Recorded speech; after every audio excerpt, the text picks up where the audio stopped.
ఓం శ్రీ గురుభ్యో నమ. జ్ఞానానందమయం దేవం నిర్మలస్ఫటికాకృతిం ఆధారం సర్వవిద్యానాం హయగ్రీవముపాస్మహే. సదాశివసమారంభం శంకరాచార్యమధ్యమం అస్మదాచార్యపర్యంతం వందే గురు పరంపరం. నేను రామకృష్ణ బోధామృతం అని దాంట్లో కొన్ని విషయాలు నేను ఇప్పుడు చెప్తున్నానండి. దాంట్లో ఇవి విషయాలు చెప్తూనే వారి గురించి, అంటే వారు చెప్పిన విషయాలు మనం చెప్పుకుంటున్నాం. అలాగే వారి గురించి ఏమిటి, ఏ విషయాలు ఉన్నాయి అనేది, అంటే బోధామృతంలో కాకుండా రామకృష్ణ లివ్స్ ఇన్ వేదాంత కానీ వారి తాలూకా జీవిత చరిత్రలో ముఖ్యమైనటువంటి సంఘటనలు కానీ అవి నేను ఒక్కొక్కటి చెప్పాను. ఇదివరలో చెప్పానండి. రాణి రస్మతీదేవి ఆవిడ గర్భగుడిలో ఉన్నప్పుడు ఆయన ఆవిడకి లెంపగా కొట్టడం ఒకసారి. అలాగే ఇప్పుడు కొన్ని సంఘటనలు. ఆయనకి ఏమిటంటే ధనం మీద ఆశ ఎప్పుడు లేదు. ఆయన కారణ జన్ముడు. ఆయన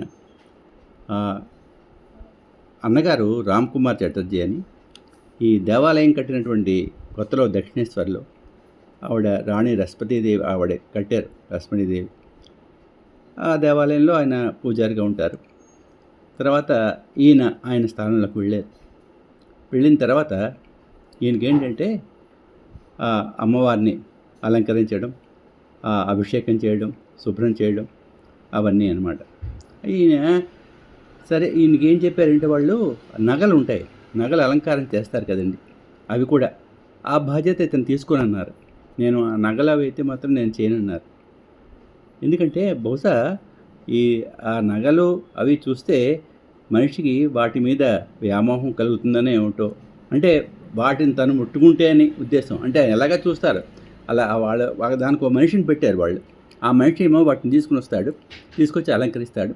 సరే, పూజ అయిపోయిన తర్వాత మళ్ళీ వాటిని జాగ్రత్తగా తీసుకెళ్ళిపోయి సేఫ్ కస్టడీలో పెట్టడం, జాగ్రత్త చేయడం కూడా అతని బాధ్యతే. స్వామివారి ఈయన బాధ్యత ఏం లేదు. అలాగే ఇంకో విషయం ఏంటంటే ధనం మీద ఆశ. అసలు అతనికి వాళ్ళు ఎంత ఇస్తున్నారో జీతం అవి కూడా తెలియదు ఆయనకి. ఆ రోజుల్లో ఆయనకి నెలకి 7 రూపాయలు ఇచ్చేవారట. ఆ 7 రూపాయలు కూడా చూడండి, మనం తీసుకున్నట్టుగా సంతకం పెడతాం పుస్తకంలో, ఎక్విటెన్స్ రిజిస్టర్ అంటారు చూసారా. ఆ రిజిస్టర్లో వాళ్ళ అన్నగారు కానీ, అతని తలక నెఫ్యూ అన్నారు అంటే వాళ్ళ అన్నగారు అబ్బాయి కానీ, లేదంటే వాళ్ళ చెల్లి, అక్క, పిల్లలు కానీ వారు తీసుకుంటారనమాట. అది తెలియదుట. వాళ్ళు ఎప్పుడైతే అంటే ఏదో కారణాల వల్ల లేకపోతే వెళ్ళిపోవడం, వాళ్ళు అయిపోవడం, వాళ్ళ అన్నగారు పోవడం, అప్పుడు ఈయన చూశారేమో, అప్పుడు వాళ్ళు సంతకం పెట్టమన్నారట. అప్పుడు నేను చెప్పారట, నేను పెట్టను అన్నట్ట, డబ్బు నాకు వద్దని. అలా కాదు, తప్పదు కదా, అప్పటికే చాలా సంవత్సరాలు చేస్తున్నారు అని చేత వాళ్ళు చెప్తే, సరే అయితే ఆ డబ్బు నేను ముట్టుకొని వెళ్ళి అక్కడ వాలెట్, అక్కడ ఆయనకి గోడకి సంచి తగిలించి ఉంటుంది, ఆయన రూమ్ ఉంటుంది పూజారికి, ఆ పూజా రూమ్లో పెట్టమని వారట. అది చెప్పారట. భక్తులు వస్తారు కదా ఈయన చూడడానికి కూడా, ఈయన చెప్పారు ఈ డబ్బు అందరిది కూడాను, ఎవరైనా వాడుకోవచ్చు అన్నట్ట. చూడండి అంత, అంటే ఆయనకి అసలు ధనం మీద ఎక్కడ ఆశ లేదు. అది ఇకపోతే అమ్మవారికి ఆయన పూజ ఒక ప్రత్యేకంగా మనకి చూడండి, సాంప్రదాయబద్ధంగా చెప్తారు, ఇలా చేయాలి, ఇలాగ చేయాలి, షోడశోపచార పూజ చెప్తారు కదా మన వాళ్ళు, ఒకదాని తర్వాత ఒకటి. అలా ఆర్డర్లీగా ఏం ఉండేది కాదుట. ఆయన పద్ధతిలో ఆయన చేసుకునేవారు. అంటే స్పిరిచువల్గా పూర్తిగా ఆయన లీనమైపోయేవారు. అమ్మవారికి ఆహారం పెట్టినప్పుడు తిను అనేవారట.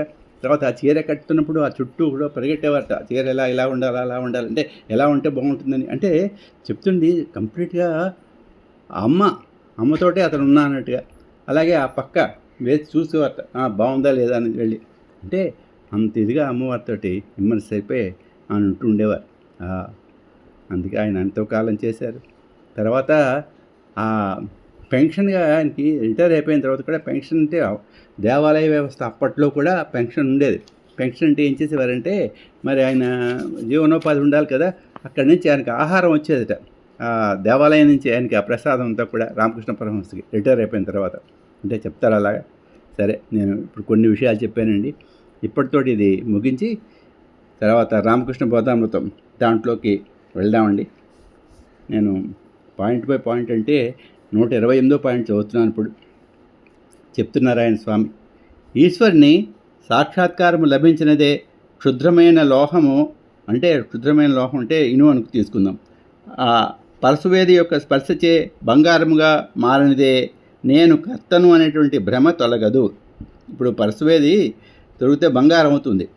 అలాగే నేను కర్తనటువంటి ఆ భ్రమ పోతేనే అప్పుడు ఆ ఈశ్వర సాక్షాత్కారం కలుగుతుంది అని ఆయన ఉద్దేశం. ఈ భ్రమ తొలగినంత వరకు కూడా నేను సత్కార్యములు చేసి తిని, దుష్కార్యములు చేసి తిని, డబ్బు సంపాదించని అలా అనేటువంటి భేదభావం కలుగుతూనే ఉండును. ఈ భేదభావమే, ఈ భేద దృష్టియే మాయ. మాయ అంటే ఏం లేదు, ఇదే ఈ భేద దృష్టే. ఇది అది అది అది అది దీని మూలముననే సంసార భ్రమణము నిరంతరముగా జరుగుతున్నది. సంసార భ్రమణం అంటే ఈ జనన చక్రంలో పునరపి మరణం, పునరపి జననం, పునరపి జనని, జఠరే సైనమని అలా జరుగుతూ ఉంటుంది. మరణం జననం, మరణం జననం. అది తర్వాత సత్వగుణ ప్రధానముకు విద్యామాయను శరణజోచితిమేని అది మనలను ధర్మ మార్గమును నడిపి భగవంతుని కడుగు చేర్చును. అది సత్వగుణం ఉండాలి. మనకి గుణాలు చెప్తారు, సత్వగుణం, రజోగుణం, తామస గుణం. అన్నిటికంటే సత్వగుణం మంచిది. ఆ సత్వగుణంలో శుద్ధ సత్వగుణం చెప్తారు, సత్వగుణం అంటారు, శుద్ధ సత్వగుణం అంటారు. మళ్ళీ ఆ శుద్ధ సత్వగుణం అంటే అదేంటంటే ఏమీ చేయకుండా ఆ సమాధవస్థలో ఉండడం, బహుశా అదే అవ్వచ్చు. తర్వాత భగవత్ సాక్షాత్కారము పొందినవాడే ఈ మాయారూపమైనటువంటి సంసార సాగమును దాటుచున్నాడు. అది ఈ సంసారం మహాదుఃఖం, సంసార సాగరం అంటారు. ఇది దాంట్లో ఏదో చాలా కష్టం అంటారు. అది ఎవరికైతే దానికి విడుదల ఏంటంటే భగవత్ సాక్షాత్కారం ఎవరైతే పొందుతారో వారు దాంట్లోంచి విడుదల, ఆ మాయని వాళ్ళు దాటగలరు. అది ఎవరైతే భగవంతుడే కర్త అనియు, స్వతహాగా తాను అకర్తను అనియు, అశక్తుడును అనియు గ్రహించునతడు జీవన్ముక్తుడు అగుచున్నాడు అని చెప్తున్నారు. అంటే అన్నిటికీ కూడా భగవంతుడే కర్త, నేను అకర్తను అంటే కర్తను కాను అని. అలాగే నేను శక్తి లేనివాడిని, అశక్తుడిని. భగవంతుడే సర్వాంతర్యామి, అతని దగ్గర మనం ఎంతండి అలా అనుకోవాలి. అది అలా ఎవరైతే గ్రహిస్తారో వాడు జీవన్ముక్తుడు అని స్వామి చెప్తున్నారు. అనగా ఈ శరీరం ఉండగానే ముక్తుడు అగుతున్నాడు అంటున్నారు ఆయన.